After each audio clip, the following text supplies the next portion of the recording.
दोस्तों, आज की सबसे पहली और बड़ी खबर निकल कर आ रही है। जी हाँ, मुख्यमंत्री श्री हेमंत सोरेन ने नेतरहाट जाने के क्रम में गुमला के घाघरा प्रखंड कार्यालय का निरीक्षण किया। मुख्यमंत्री ने डीसी गुमला व वीडियो से कई बिंदुओं पर जानकारी मांगी। उन्होंने निर्देश दिया कि प्रखंड कार्यालय आने वाले लोगों की समस्या के समाधान को प्राथमिकता दें। खबर है, ओलावृष्टि एवं अतिवृष्टि के कारण फसलों को हुए नुकसान की भरपाई करेगी सरकार। दोस्तों, वित्तीय वर्ष 2020-21 में ओलावृष्टि एवं अधिक बारिश के कारण फसलों को हुए नुकसान की भरपाई सरकार करेगी। झारखंड सरकार के कृषि पशुपालन एवं सहकारिता मंत्री और आपदा विभाग के समन्वय से किसानों को यह मुआवजा और सहायता राशि मिलेगी। जिले से किसानों को हुई क्षति की रिपोर्ट त्वरित गति से मांगी गई है। 6 जिले की रिपोर्ट आपदा विभाग को नहीं मिली है। इसके अलावा सभी जिले की रिपोर्ट उपलब्ध है। इस कार्य हेतु कृषि मंत्री बादल ने झारखंड के मुख्यमंत्री हेमंत सोरेन और आपदा विभाग के मंत्री बन्ना गुप्ता को धन्यवाद दिया है। खबर है, प्रधानमंत्री नरेंद्र मोदी ने कहा, सभी के लिए शौचालय सुनिश्चित करने के लिए देश प्रतिबद्ध। दोस्तों, विश्व शौचालय दिवस वर्ल्ड टॉयलेट डे के मौके पर प्रधानमंत्री नरेंद्र मोदी ने सभी के लिए शौचालय सुनिश्चित करने की प्रतिबद्धता को दोहराया है। उन्होंने ट्विटर पर ट्वीट कर कहा है कि सभी के लिए शौचालय सुनिश्चित करने की दिशा में देश प्रतिबद्ध है। पिछले कुछ साल में करोड़ों देशवासियों को स्वच्छ शौचालय मुहैया कराने की दिशा में उपलब्धि हासिल की है। इससे लोगों, विशेषकर महिला शक्ति को सम्मान मिलने के साथ उनका स्वास्थ्य बेहतर हुआ है। उल्लेखनीय है कि हर साल 19 नवंबर को विश्व शौचालय दिवस मनाया जाता है। वर्ष 2001 में इस दिवस को मनाने की शुरुआत विश्व शौचालय संगठन द्वारा की गई थी। खबर है, मुंबई हमलों के मास्टरमाइंड आतंकी हाफिज सईद को पाक अदालत में 10 साल की सजा। दोस्तों, पाकिस्तान की एक अदालत ने मुंबई हमलों के मास्टरमाइंड व जमात उद दावा के सरगना हाफिज सईद को 10 साल की सजा सुनाई है। पाक अदालत ने यह सजा आतंकवाद से जुड़े 2 मामलों में सुनाई है। भारत के बार बार सबूत देने के बावजूद पाकिस्तान हर बार हाफिज सईद पर कार्रवाई करने से बचता रहा है, मगर FATF की ग्रे लिस्ट से बाहर निकलने की कोशिश में अब वह आतंकियों पर कार्रवाई करने को मजबूर हुआ है। हाल ही में हाफिज सईद के रिश्तेदार समेत जमात उद दावा के 2 अन्य नेताओं को भी पाक की आतंकवाद रोधी अदालत ने 2 मामलों में 32 साल की सजा सुनाई थी। दोस्तों, बेहद बड़ी खबर निकल कर आ रही है। जी हाँ, क्रिसमस से पहले बाजार में आ सकती है कोरोना वैक्सीन। दोस्तों, दुनिया भर में एक बार फिर कोरोना संक्रमण के मामले बढ़ने के साथ ही कोरोना वैक्सीन को लेकर चर्चाएं गर्म हो चुकी हैं।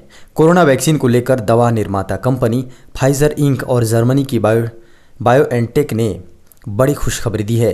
वैक्सीन कंपनी ने दावा किया है कि अगर वैक्सीन के अंतिम परिणाम भी हमारी उम्मीद के मुताबिक आते हैं तो हम ये कह सकते हैं कि कोविड-19 वैक्सीन क्रिसमस से पहले बाजार में उपलब्ध हो जाएगी।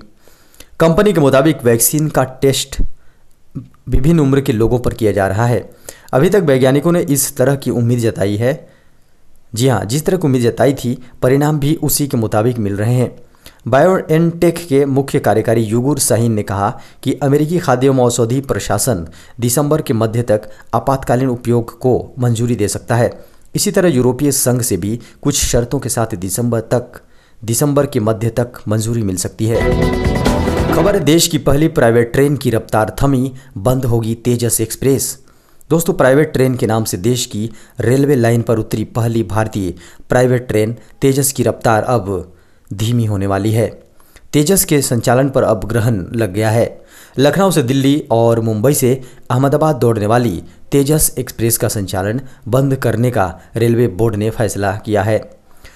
आपको बता दें कि जानकारी के मुताबिक 23 नवंबर 2020 से इसे बंद किया जा रहा है। नई दिल्ली लखनऊ के बीच दौड़ लगाने वाली तेजस एक्सप्रेस का संचालन आगामी 23 नवंबर से, जबकि अहमदाबाद मुंबई के बीच चलने वाली तेजस एक्सप्रेस का संचालन आगामी 24 नवंबर से बंद होगा। आपको बता दें कि तेजस एक्सप्रेस का संचालन IRCTC कर रहा है। खबर है, व्हाट्सएप लेकर आ रहा है नया फीचर। जी हाँ दोस्तों, इंस्टेंट मैसेजिंग ऐप व्हाट्सएप पर एक जल्द ही नया फीचर ऐड होने वाला है। यह इस ऐप के पहले से मौजूद आर्काइव्ड चैट्स फीचर का ही नया रूप होगा। इस फीचर के जरिए आप किसी भी चैट का पूरी तरह छिपा या इग्नोर कर सकेंगे। आपको बता दें कि हाल ही में व्हाट्सएप को रीड लेटर फीचर टेस्ट करते देखा गया है। व्हाट्सएप से जुड़े फीचर्स की जानकारी रखने वाली मशहूर वेबसाइट बेटल इन्फॉर्म की रिपोर्ट के मुताबिक व्हाट्सएप का रीड लेटर फीचर ऐप के आर्काइव चैट्स फीचर को रिप्लेस करेगा। जैसा कि नाम से ही पता चल रहा है कि इसके जरिए यूजर्स किसी चैट को जब तक चाहे आर्काइव रख सकते हैं। इसके बाद चैट में आने वाले किसी भी मैसेज का नोटिफिकेशन यूजर्स को नहीं मिलेगा। खबर है, राज्य की मर्जी के बिना सीबीआई का अधिकार क्षेत्र नहीं बढ़ा सकती केंद्र सरकार। जी हां, सुप्रीम कोर्ट ने कहा। दोस्तों, सेंट्रल ब्यूरो ऑफ इन्वेस्टिगेशन यानी सीबीआई बिना राज्य सरकार की इजाज़त के किसी मामले की जांच नहीं कर सकती। साथ ही केंद्र सरकार राज्य की अनुमति के बिना सीबीआई का अधिकार क्षेत्र नहीं बढ़ा सकता है। यह अहम बात सुप्रीम कोर्ट ने यूपी से जुड़े एक भ्रष्टाचार के मामले की सुनवाई करते हुए कही है। आपको बता दें कि पंजाब, झारखंड, केरल सहित 8 गैर बीजेपी राज्यों ने नए मामलों की जांच के लिए सीबीआई को इजाज़त देने से मना किया है। इसी से जुड़े मामले में कोर्ट ने स्थिति साफ की है। सुप्रीम कोर्ट ने सुनवाई के दौरान जज AM खानविलकर और BR गवई ने दिल्ली स्पेशल इस्टेब्लिशमेंट एक्ट का हवाला दिया। यह सीबीआई को रेगुलेट करता है। सुप्रीम कोर्ट ने कहा कि दिए गए प्रावधान संविधान का संघीय चरित्र दर्शाते हैं, जो कि संविधान की बुनियादी संरचनाओं में से एक हैं। सुप्रीम कोर्ट ने जिस केस पर सुनवाई कर रहा था वह फेरटिको marketing and investment private limited से जुड़ा था। इसमें सीबीआई ने एक सरप्राइज रेड की थी। फैक्ट्री में रेड का पता चला था कि जो कोयला कंपनी ने कोल इंडिया लिमिटेड से फ्यूल सप्लाई एग्रीमेंट के तहत खरीदा था, उसकी कथित तौर पर कालाबाजारी हो रही थी। खबर है, महिलाओं के लिए इस बैंक ने शुरू किया खास सेविंग अकाउंट, मिलेगा FD से ज़्यादा लाभ।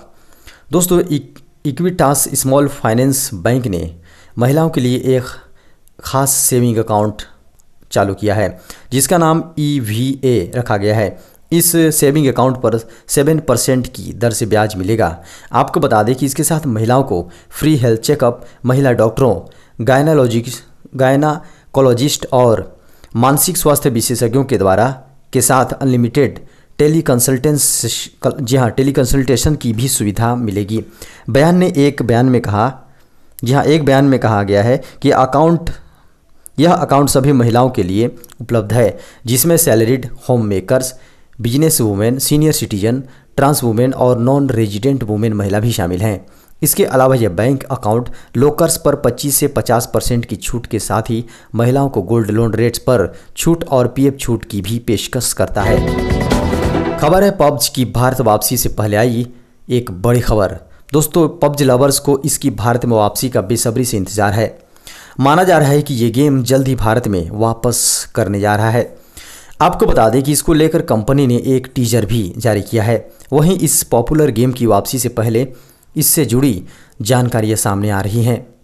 दोस्तों, एक रिपोर्ट के मुताबिक पबजी मोबाइल इंडिया में यूजर्स को नई आई बनाने की ज़रूरत नहीं पड़ेगी। इसमें यूजर्स की पुरानी ID ही काम करेगी। इसके अलावा पब्स का इंडिया वर्जन ग्लोबल वर्जन से थोड़ा अलग होगा और ये पुरानी आई से ही चल सकेगा। इसे अपडेट वर्जन माना जा रहा है। पब्स के लिए यूजर्स को इस बार वेरिफिकेशन कराना होगा। सुरक्षा के लिए इसे कंपनी ने लागू किया है। खबरों की माने तो पब्स ने इस बार यूजर्स के डेटा को सुरक्षित करने के लिए माइक्रोसॉफ्ट के क्लाउड सर्विस अजूर के साथ हाथ मिलाया है। डेटा प्राइवेसी और सिक्योरिटी पर भारत सरकार के नियमों के हिसाब से तैयारी की जा रही है ताकि यूजर्स का डेटा सुरक्षित रहे। खबर है, airlines group air Asia Bharat को कह सकता है अलविदा। दोस्तों, मलेशियाई की एयरलाइंस कंपनी एयर एशिया ने इंडिया से अपना कारोबार समेटने के संकेत दिए हैं। भारत में टाटा ग्रुप के साथ इसका ज्वाइंट वेंचर है। एयर एशिया ग्रुप के प्रेसिडेंट बो लिंगम ने एक बयान जारी कर कहा कि कंपनी का जापान और भारत के कारोबार में काफ़ी कैश खर्च हो रहा है। इससे पूरा ग्रुप वित्तीय संकट में फंसता जा रहा है। बो लिंगम ने कहा कि भारत में कारोबार के दौरान कैश खर्च में कमी और लागत घटाना इसका अहम लक्ष्य है। एयर एशिया ने जापान में अपना ऑपरेशन बंद कर दिया है। कंपनी एशिया में अपने निवेश की समीक्षा कर रही है। इससे ऐसा लगता है कि जापान के बाद कंपनी भारत में भी अपना ऑपरेशन बंद कर सकती है। ऐसी खबरें आ रही हैं कि कंपनी टाटा समूह को अपनी 49% हिस्सेदारी बेचकर इससे निकल जाना चाहती है। पिछले महीने एयर एशिया ने जापान में अपना ऑपरेशन बंद कर दिया था।